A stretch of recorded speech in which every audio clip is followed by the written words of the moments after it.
মঞ্চে উপস্থিত স্থানীয় নেতৃবৃন্দ, সমস্ত এলাকাবাসী ভাই ও বন্ধুগণ, আসসালামু আলাইকুম ওয়া রাহমাতুল্লাহি ওয়া বারাকাতুহু। অমুসলিম ভাইদের প্রতি আমার আন্তরিক শুভেচ্ছা এবং ধন্যবাদ। সংগ্রামী ভাই বন্ধুগণ, সময় খুব কম, একটু করে আসলে আজান দেবে। আজানের সময় আমরা চুপ থাকবো, এরপরে আমি কিছু কথা বলি, আমাদের সুযোগ করবো ইনশাল্লাহ, শেষ পর্যন্ত থাকবে বলে আশা করি। সংগ্রামী ভাই বন্ধুগণ, আমি ফাঁসির কাষ্ট থেকে আপনাদের সামনে আজকে হাজির হতে পেরেছি।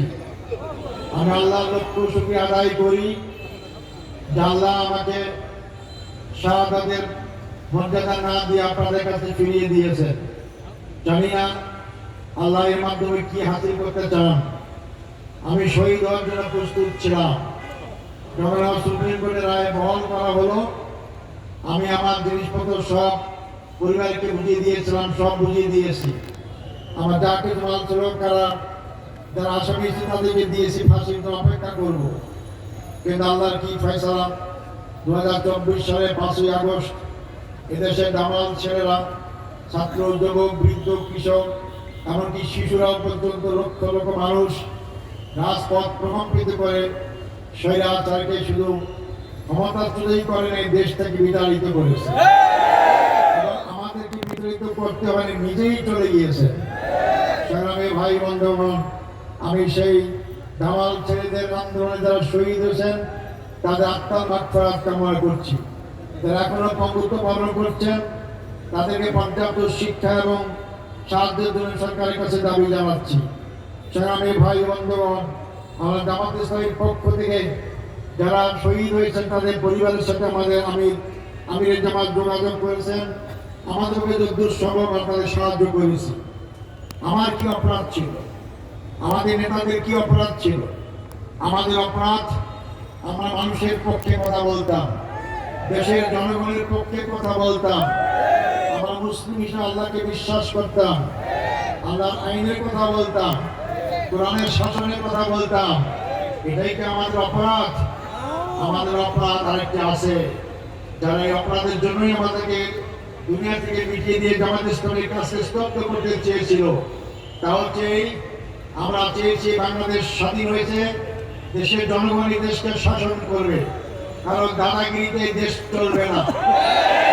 দাদাগিরি পছন্দ করি না। আমরা সমান ভিত্তিতে, সমান মর্যাদার ভিত্তিতে আমরা পরস্পরের দেশের সাথে সম্পর্ক রাখতে চাই।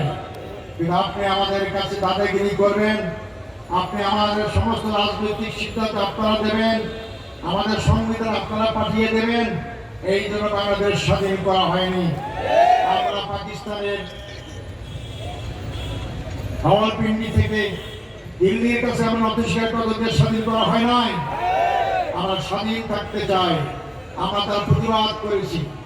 ভারত আমাদের ফারাক্কাবাদ দিয়ে উত্তরবঙ্গের 8 কোটি মানুষকে আজকে সর্বশান্ত করেছে।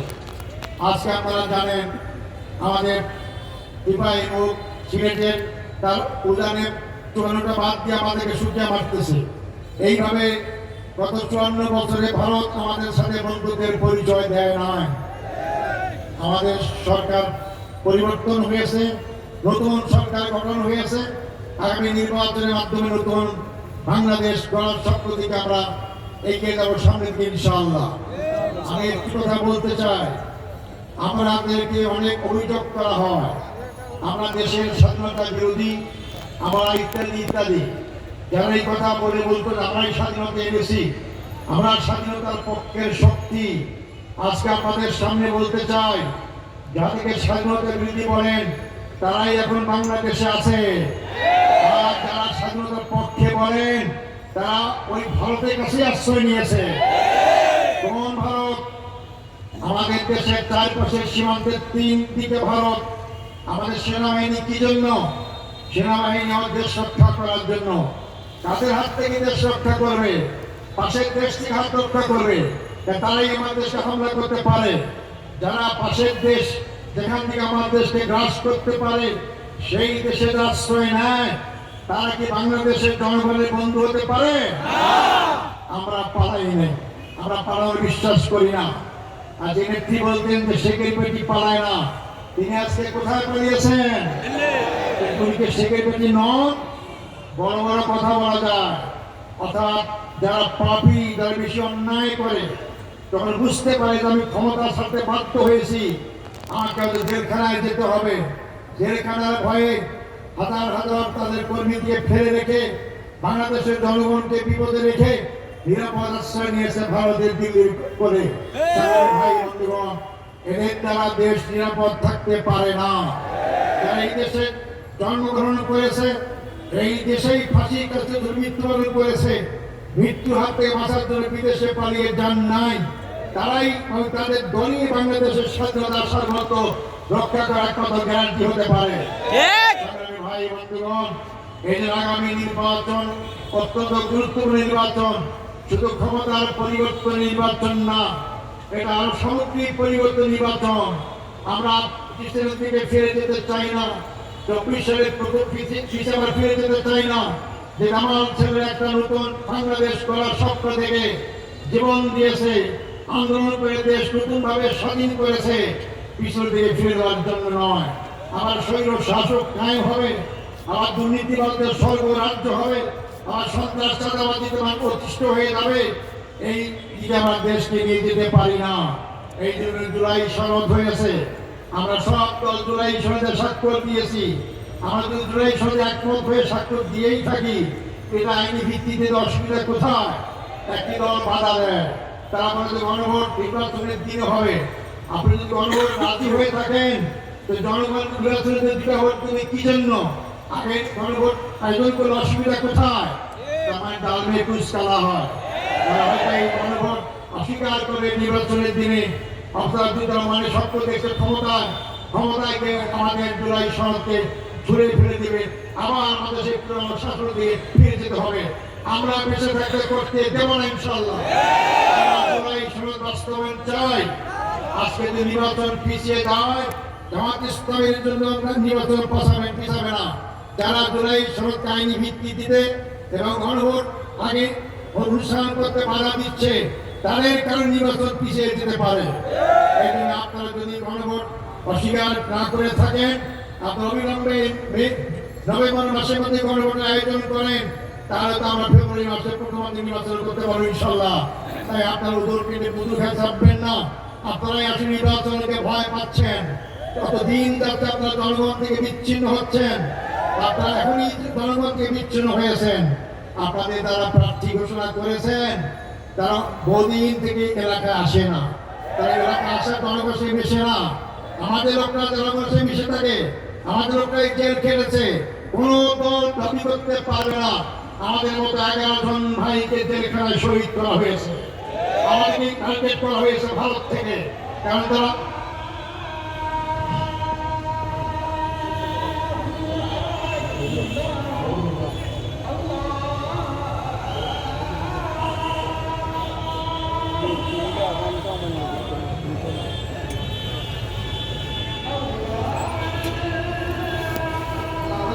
সবাই আজাদের জবাব দিয়ে আমরা করি। তারা মতামত দান করেন, আমরা গণতন্ত্রের কথা বলি, অথচ সমস্ত বিরোধী সমস্ত দলগুলো একমত হয়েছে আমরা আপনারা ছাড়া সবাই এই গণভোট এই মাসের মধ্যে চাই। যদি আপনারা গণতন্ত্রের শ্রদ্ধাশীল হন, বেশিরভাগ লোকের মতামতকে আপনারা গ্রহণ করুন। আমি ভাই বন্ধুগণ, আদান দিয়েছে আমার সময় কম, আমরা জামাত ইসলামী করি, আমাদের কাজ হচ্ছে বাংলাদেশকে আল্লাহর কোরআনের আইনের ভিত্তিতে পরিচালিত করা। 54 বছর মানুষের তৈরি আইন দিয়ে দেশ পরিচালিত হয়েছে, দুর্নীতি আর নির্যাতন জুলুম ছাড়া আমরা কিছুই পাইনি। জামাত ইসলামী যদি আল্লাহর মেহেরবানিতে আপনাদের দোয়ায় দায়িত্ব পায়, আমরা সর্বপ্রথম দুর্নীতিমুক্ত বাংলাদেশ গঠন করবো ইনশাল্লাহ। আমি দুর্নীতিমুক্ত বাংলাদেশ গঠন করবো এই জন্যই যে আজকে আপনারা জানেন যে 27,000 লক্ষ কোটি টাকা আমাদের 15.5 বছরে বিদেশে পাচার করা হয়েছে। হাসিনা গর্ব করে বলতেন সাংবাদিক সম্মেলনে, আমার পিওর 400 কোটি টাকার মালিক, মানে দেশের প্রধানমন্ত্রী স্বীকার করতেছেন আমার পিওর 400 কোটি টাকার মালিক।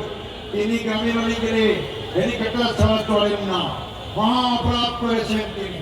উনি চেয়ারে প্রধানমন্ত্রী, উনি কি এই কথা স্বীকার করার পরে ওনার সেই পিয়নকে গ্রেপ্তার করেছেন, দুর্নীতি মামলা দিয়েছেন? তার মানে ওনারও ভাগ আছে। যে পিয়নের 400 কোটি মালিক, সেই মালিকের 1000 কোটি টাকা, যে টাকা নিয়ে আসে দিল্লি থেকে আশ্রয় নিয়েছে, বাংলাদেশকে আবার অস্থির করার চেষ্টা করা হচ্ছে। 13 তারিখে নাকি তার বিচারের রায়ের তারিখ ঘোষণা করা হবে।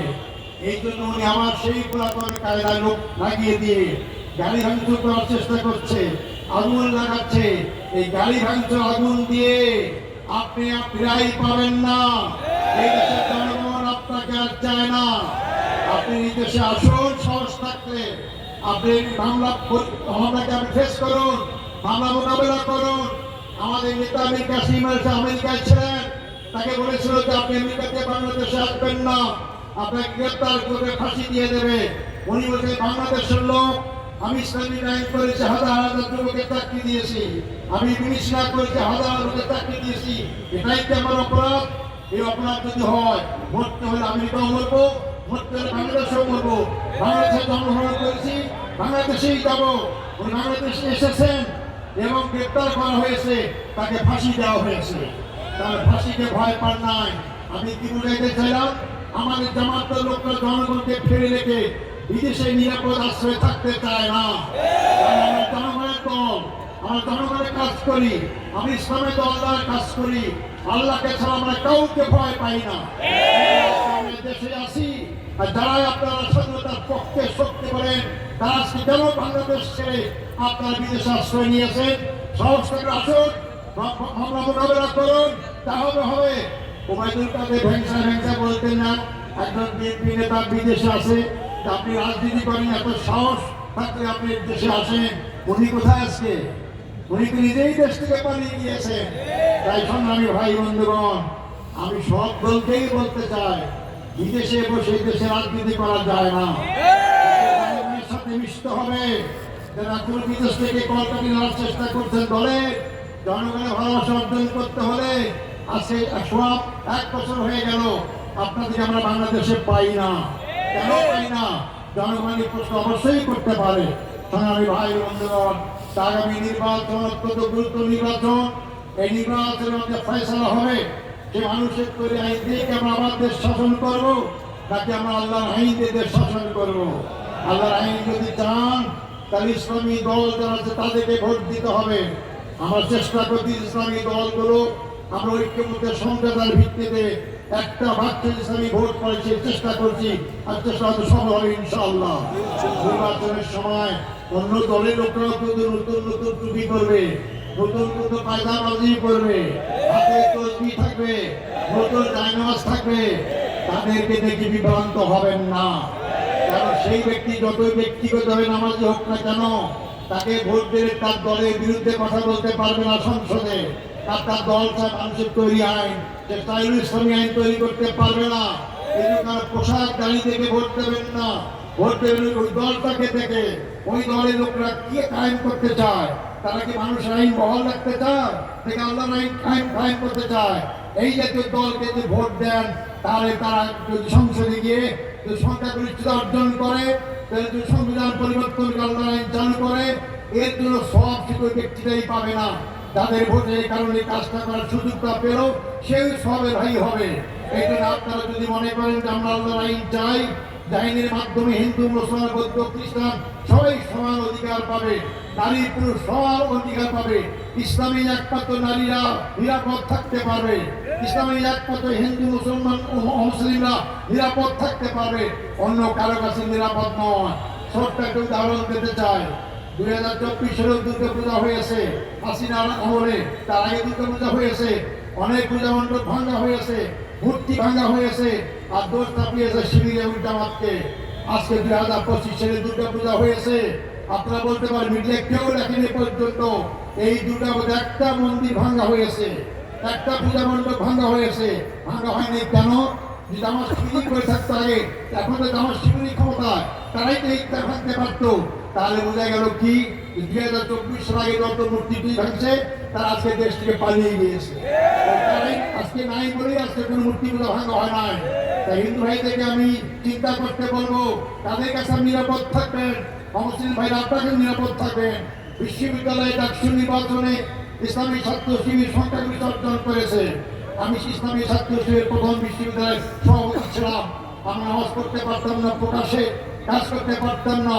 যে দীর্ঘদিন পর 2024 সালের 5ই আগস্টের পর ইসলামী ছাত্র শিবির প্রকাশ্যে কাজ করার সুযোগ পেল এবং আলহামদুলিল্লাহ এই 1 বছরের ব্যবধানেই তারা ডাকসু নির্বাচনে বিপুল ভোটের সংখ্যাগরিষ্ঠ নিয়ে আজকে তারা জয়লাভ করেছে।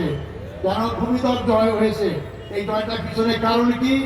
এক সাংবাদিক ছাত্রীকে জিজ্ঞেস করছিল, সে পর্দাও করে না, যে তুমি কাকে ভোট দিয়েছো? তুমি ইসলামী ছাত্র শিবিরকে। কোনো তো রক কাটে, তো অমুক করে, রক কাটে কি জানি না, তবে তাদের কাছে নিরাপদ। তাহলে বিশ্ববিদ্যালয়ের মতো ছাত্রীরা যারা পর্দা কিছুই করে না, তারাও নিরাপদ। তাদের ওই জাতীয় লোককে মনে করে না, কারণ তারা তাদেরকে ভোগ করে। আর ইসলামী ছাত্র শিবির কাছে ইজ্জত রক্ষা করতে পারে। ইসলামী ছাত্র শিবিরই তো আমরা মুরব্বী, তাদের থেকে তো আমরা শিখে এসেছি। আমাদের দ্বারা যদি ইসলাম প্রতিষ্ঠিত হয়, সমস্ত মহিলারা নিরাপদ থাকবে ইনশাআল্লাহ। অত্যন্ত পক্ষপাতী মেলামেশা করতে পারবেন, রাস্তা দিয়ে চলতে পারবে, কেউ তাকে চিমিচিমি করবে না, তার কোনো গহনা আক্রমণ করবে না। ইসলাম এটাই চায়, ইসলাম এটাই করবে। অতএব আপনারা এই দুইটা প্রমাণের মাধ্যমে অমুসলিম ভাইরা নিশ্চয়তা পেতে পারেন ইসলাম কায়েম হলে আপনার সবচেয়ে শান্তি থাকবেন। যারা নারী আছেন তারাও ভয় করবেন না। তাদেরকে আমরা জোর ইসলাম শিখাবো, আমরা প্রসার করবো, শিক্ষা দেব এবং এটা গ্রহণ করা না করার দায়িত্ব আপনাদের। তাই ইসলামী আন্দোলন জামাত ইসলামী যদি ক্ষমতায় যায়, ইনশাআল্লাহ ইসলামে সেই কাজ করবো। এই জামাত ইসলামী নির্বাচনের অনেক আগেই আমরা প্রার্থীপদ ঘোষণা করেছি। আমাদের প্রার্থীপদ ঘোষণা করার পরে কি কোন এলাকায় কিন্তু মারামারি হয়েছে, গোলমাল হয়েছে? তাহলে আমরা নিরাপদ, দলের মধ্যেও নিরাপদ। আমাদের এটাকে প্রার্থী করা হয়, তারপরে তত যোগ্য তার সেটাকে মেনে নেয়। আর যারা বড় বড় দাবি করে, জনগণের দাবি করে, নিজেরাই নিজের দলের সন্ত্রাস করে। 101 বছরে তারা প্রায় কয়েকশো লোককে হত্যা করেছে, নিজের দলকে হত্যা করেছে। যারা দলের মধ্যে শৃঙ্খলা রক্ষা করতে পারে না, দেশের দায়িত্ব পালন দেশকে শৃঙ্খলা করতে পারবে না, দেশকে বিশৃঙ্খলতা আবার করবে। তাই এই জন্য আমরা জামাত ইসলামীর পক্ষ থেকে এই ফেনী 2 আসনে আমরা আপনার সবার পরিচিত দীর্ঘদিনের ফেনী জেলার আমির ছিলেন অধ্যাপক জিয়াউদ্দিন সাহেবকে আমরা প্রার্থী করেছি। আপনারা সবাই তাকে চেনেন, সবাই চেনেন। অত্যন্ত সজ্জন ব্যক্তি এবং ভদ্রলোক, ভালো লোক এবং চেহারাও নুরানি চেহারা। আলহামদুলিল্লাহ আপনারা নিজেরা ভোট দেবে দাঁড়িয়ে ইনশাআল্লাহ ভোট দিয়ে জয়লাভ করতে পারবেন না। কারণ হচ্ছে যে মহিলাও লাগবে, আর আপনাদের বাইরে যারা পুরুষ মহিলা তাদেরকেও লাগবে। এই জন্য একটা কাজ দিতেছে আপনাদের কাছে। যদি আপনারা দাঁড়িয়ে ভোট দিতে রাজি হন, আপনার স্ত্রী, আপনার পিতা মাতা, শ্বশুর শাশুড়ি, আত্মীয় স্বজন যারাই ফেরি 2 নম্বর এলাকায় থাকেন, সবাইকে এই দাওয়াতটা দেবেন, মহিলাদেরকে ওই দাওয়াতটা দেবেন। সবার সম্মিলিত প্রচেষ্টায় যদি ওনার বাক্সে দাঁড়িপাল্লার পক্ষে ভোট বেশি পড়ে, তারাই জয়লাভ করতে পারবে ইনশাআল্লাহ। এই দায়িত্ব পালন করতে পারবেন ইনশাআল্লাহ। আমি আশ্বস্ত হয়ে গেলাম। এখানে অনেক দেখলাম বেশিরভাগই যুবক শ্রেণীর লোক, যুবকদের আমার দরকার। যুবক ভাই এখানে বলতে চাই, জামাত ইসলামী অন্যায় কাজ করে না, তো অন্যায়কে বরদাস্ত করে না। আমি অতীতে অনেক ব্যালট বাক্স ছিনতাই দেখেছি। আমি যুবক ভাই থেকে বলতে চাই, যারা দাঁড়িপাল্লায় ভোট দিতে চান, আপনারা 2 হাত। যারা ব্যালট বাক্স ছিনতাই করতে তাদেরও 2 হাত। তারও মরণের ভয় আছে, আপনারও মরণের ভয় নাই। আপনারা আল্লাহকে বিশ্বাস করেন। এই জন্য কেউ ব্যালট বাক্স ছিনতাই করতে আসবে, এই 2 হাত দিয়ে রুখে দাঁড়াবেন। আপনারা ছিনতাই করবো না, আমার ব্যালট বাক্স ছিনতাই কাউকে করতে দেবো না ইনশাআল্লাহ। কেমন রাজি আছেন? ইনশাআল্লাহ আবার নিরপেক্ষ নির্বাচন হবে।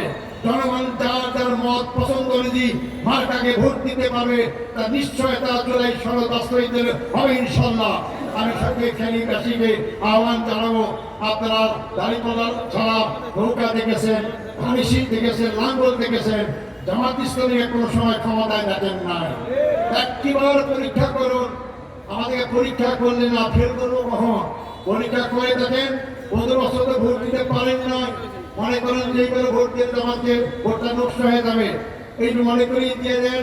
5 বছর দায়িত্ব পাওয়া পর যদি আমরা আপনাদের ভালো কাজ করতে না পারি, অনেক মানুষ আমাদেরকে ভোট দেবেন না। একটি বারের জন্য আমাদেরকে দাঁড়িপাল্লা মার্কাতে ভোট আপনারা পরীক্ষা করে দেখুন আমরা সেই ভালো কাজ করতে পারি কিনা। ডাকসুর ছেলেরা যারা যুবক এই বয়সে যারা খারাপ কাজ করতে অভ্যস্ত হয়, তারা যদি ডাকসুকে আজকে দুর্নীতিমুক্ত করতে পারে, তারা যদি আজকে সুন্দর নগরীর মতো পরিষ্কার পরিচ্ছন্ন করতে পারে, তারা যদি আজকে তার ছাত্র হলে বিছানা পায়না নিচে ফ্লোরে শুইত সেখানে যে চৌকির ব্যবস্থা করতে পারে, গরম পানির ব্যবস্থা করতে পারে, এসির ব্যবস্থা করতে পারে, একটি ডাকসু এলাকায় অল্প টাকা বাজেট, আমরা দেশের বাজেট আসলে আমি আমার নিজের ব্যক্তিগত সহায়তা দিয়েছি। আমি তাকে যেভাবে জানি সরকারি বরাদ্দ পেলে একটি সরকারের হারামের টাকা ওনার পেটে ঢুকবে না ইনশাআল্লাহ। আমরা যদি দুর্নীতিমুক্ত সমাজ কায়েম করতে পারি, সমস্ত টাকা আমরা আত্মসাৎ না করি, জনগণের কল্যাণে ব্যয় হবে। জনগণের কল্যাণে ব্যয় হলে এই যে সোনার বাংলাদেশ হবে, যে বাংলাদেশ স্বপ্ন আমরা সব সময় দেখেছি, আসলে সেই সোনার বাংলাদেশ, ইসলামী বাংলাদেশ, কোরআন সুন্দর বাংলাদেশ আমরা সেই কায়েম করার লক্ষ্যে দাঁড়িপাল্লা মার্কা ভোট দিয়ে আমরা সেই দাঁড়িপাল্লার প্রার্থীকে জয়যুক্ত করি আহ্বান জানিয়ে দীর্ঘ সময় ধরে আমার বক্তব্য শোনার জন্য আপনাদের ধন্যবাদ জানিয়ে আরো দুইজন প্রার্থীকে আছে আপনাদের ফেনী জেলার মধ্যে। একজন আছে ফখরুদ্দিন মানিক, ফেনী 3 নম্বর আসন, ওখানে সমাবেশ করে আসছি। সে কিন্তু ইসলামী ছাত্র শিবিরের কেন্দ্রীয় সভাপতি ছিলেন, অর্থাৎ পরীক্ষিত ছিলেন। কামালউদ্দিন ফেনী 1 নম্বর আসনের আমার রাষ্ট্রের উকিল ছিলেন, আমাদের অনেক ফাইট করেছে আলহামদুলিল্লাহ, খুবই ভালো ছেলে। আপনারা যারা ওই এলাকায় আপনার আত্মীয় স্বজন আছে তাদেরকেও আপনারা মোবাইলের মাধ্যমে জানিয়ে দেবেন। এই জন্য আপনাদের সবার মোবাইল জানিয়ে আমার বক্তব্য সেখানে শেষ করছি। আসসালামু আলাইকুম রহমতুল্লাহ।